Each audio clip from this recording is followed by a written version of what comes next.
Alright, so now it's time to glue up the tubes. A couple things I have. This is just how I've started to do it. I buy these coffee stir sticks. They come in a box of like 5,000 or so, and it's almost no money. I use them for a lot of different things in my shop, but predominantly use them for mixing and pushing my tubes in, or mixing the epoxy that I push my tubes in. I like to use epoxy, 5-minute epoxy, to do my tubes. I've done CA in the past. I've had mixed results. I'll be honest, I had terrible results when I first got started doing this and moved to epoxy and never had problems ever since.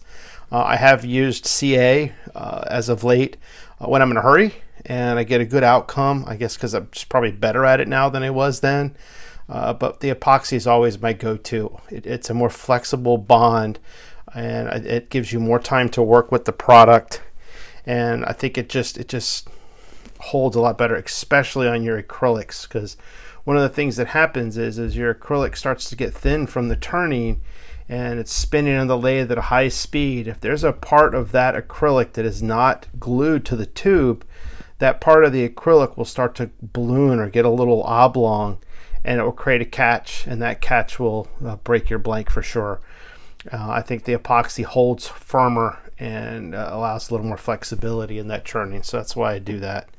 And then the last thing here is this base plate wax. You can get this on Amazon. It comes in a box of like 50 sheets for, I don't know, like $7 or $8. It's very inexpensive. I use this to seal up the end of the tubes. So I'll show you how this works. I just find myself a little spot that hasn't been used. I push down and I just twist the blank. And now what I've done is I have filled that part of the tube with the base plate wax. Now as I take this and I insert it into the tube, there's going to be glue in there. That glue will not find its way inside that tube as I move this in. So that's the process there. So that was the long tube. Do the short tube. It doesn't matter which end, obviously. Now I will tell you, these brass tubes that came with this kit are already sanded. They have a sanded finish on them. If you have tubes that are completely unpolished, they're just nice and smooth, you need to sand them. You need to give the glue something to hold on to instead of a smooth surface, or you're going to have a bad outcome. All right. So now all I'm going to do, oh, by the way, I think it's important to mention, I'm not so particular on the brand. I use the Gorilla Epoxy Clear. I've also used the Loctite Clear, the Loctite Not Clear. I think they're all pretty much a similar product and have similar usage. So buy what you trust, buy what you think is most economical. I think you'll have the same outcome. So now we're just going to squeeze out a little bit of this. And we're going to draw this back so I don't make a mess when I recap it. The cap has a notch on it, and that notch matches up with the notch on the tip here so that you can get a nice good seal. Now I'm just going to take these two parts and we're just going to mix them together. I'm going to take about 20 or 30 seconds maybe. Really just want to make sure that I've got a good mix and the two sides are actually touching each other everywhere they can, so that I get a uniform hardened cure. Stuff has a little bit of an odor. It's certainly not anything that's overwhelming. It's probably a good idea to not do this in large quantities unless it's ventilated. And I certainly wouldn't spend a lot of time breathing it unless you're into that kind of stuff.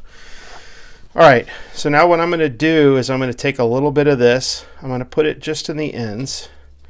This is often where you are going to churn your blank down the thinnest. This is where you're going to come and match your bushings.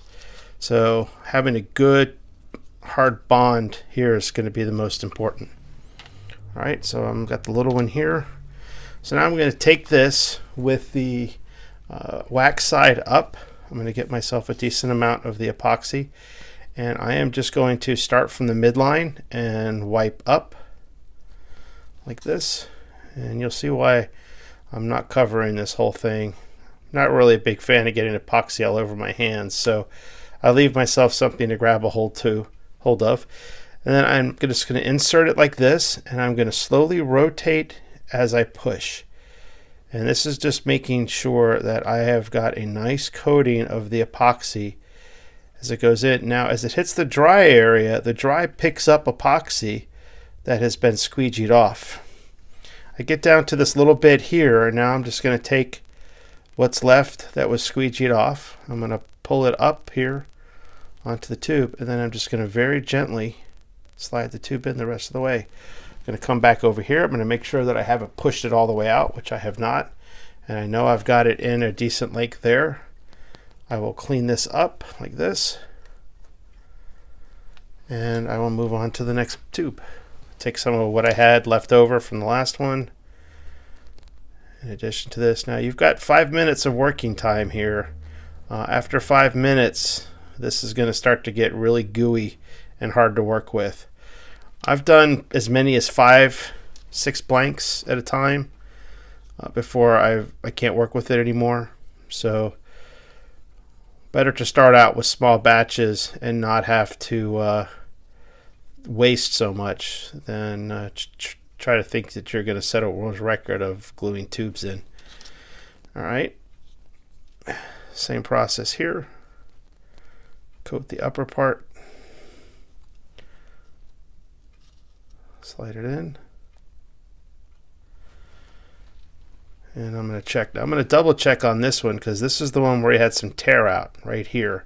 And I'm going to make sure that the tube is not protruding past that tear out, which it's not. And the tube is nice and well seated here. I'm actually going to push it in just a little bit more. Now you want to be careful. Sometimes if you tilt these things up, epoxy all over my hands, awesome. You tilt these things up too much, they will slide out. That glue connect is a pretty good lubricant. So take a peek on both sides and then set it down on a level surface and walk away. I like to let my epoxy cure overnight. So anything that I glue before I go to bed, and I'm talking, up to like 8 o'clock at night, I feel totally comfortable with churning in the morning. It sets up in 5 minutes. It's a pretty good cure in 30. Some of the websites, I think Loctite is one of them, they've got a little chart where it says, you have this much PSI hold at 30 minutes and this much PSI at 12 hours and this much PSI at 24 hours. Your maximum hold is at 24 hours. So if you really want to be safe, wait until the same time the next day to churn it. But I'm telling you that I've churned literally hundreds and hundreds of these after a 12-hour cure and have never had a problem with the bond. So the next step will be to let these sit, go to bed, get a good night's rest, come back tomorrow, then square up the blanks.